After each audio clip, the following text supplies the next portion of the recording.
Hey, good morning, folks. Happy Wednesday to you. You've made it halfway through the week, so I guess I welcome you to Hump Day, as they say. Let me ask you a question. Are you going to live a life where at the end you're going to regret just sitting in the boat? Let me explain myself a little bit. This morning I was reading through my Bible and came to a familiar story that's found in the Gospel of Matthew, where it records this experience, this very unique experience, where the disciples, these 12 guys, friends and ministry partners of Jesus, were in a boat.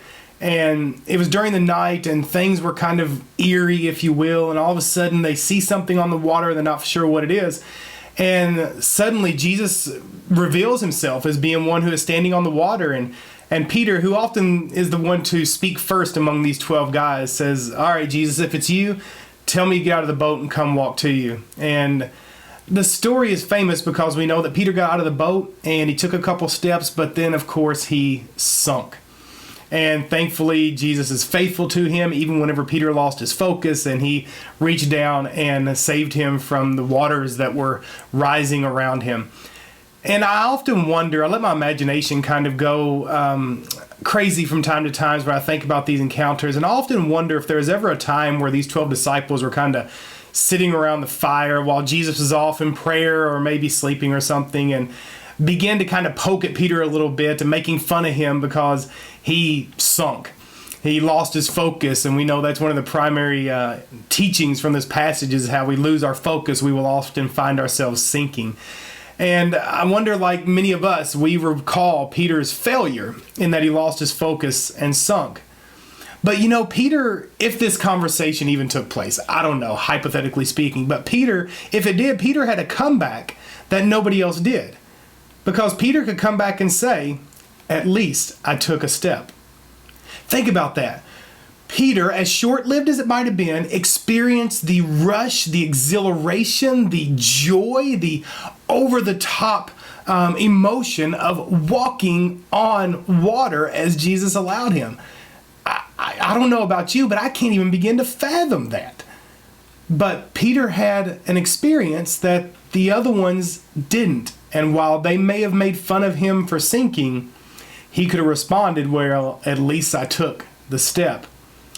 You know, several years ago, before an amusement park called Opryland was transitioned into a mall, there was a roller coaster there, and I remember sitting there watching it one day and wasn't necessarily excited about giving it a shot, but I sat there and I watched people in line and ride the ride and get off, and just the joy and the excitement and the exhilaration was on most of their faces.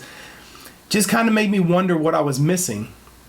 And so throughout the day, watching people over and over again as we walked by that attraction, and eventually there toward the end of the day, as we were about to leave, I decided to ride it.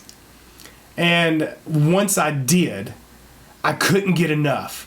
Just the rush, the exhilaration, the fun that was that ride made me regret on what I'd missed all day long. And so we rode it a couple times in a row because it was just that fun. And as I think about that experience, I think about how many of us are probably living a life of sitting in the boat because we're unwilling to take the step.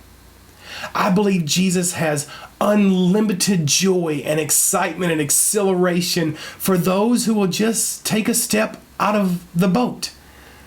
And the last thing he wants us to do, the last thing he is leading us on in life, is to find ourselves at the end regretting staying in the boat. And so I'm going to ask you, are you in the boat or are you taking the step? The beauty is that even if we take the step and begin to sink, he is always there to save us from the waters when they rise. And so we have no excuse to stay in the boat. We have every excuse to step out. So what are you being called to step into? I believe there is more joy, there is more excitement, there is more in this life to experience than we can ever think or imagine. But it's only experienced in responding to the invitation to step out of the boat. You know, next week we're going to be in Salt Lake City with a group of people, and we're going to be partnering with some friends there who are doing a great work, and we're going to come back and share our experiences and our stories, and many of you are going to want to hear about those experiences. And some of you may even think maybe laying in bed at night, or maybe whenever you get quiet. I would like to experience something like that. You know, I don't think Jesus has given us life just so we can listen to other people's experiences and stories. We can learn from them, yes. We can be inspired by them, yes. But he has given us our own story to write and our own joy to experience. And we experience that as we take the step. Hey, God bless, folks. Again, happy Wednesday to you. Halfway through the week. Invite you to come out tonight to our activities and our programs. We have something for everybody, and we know that you will be blessed if you do. 5:30, free supper. Come and have supper with us. Don't worry about sweating it out in the kitchen. And then at 6:30, we'll break up into age-graded ministries where we come around together, enjoy one another's fellowship, and study God's Word. As always, throughout the rest of your day, throughout the rest of your week, love Jesus, love others, love life. God bless.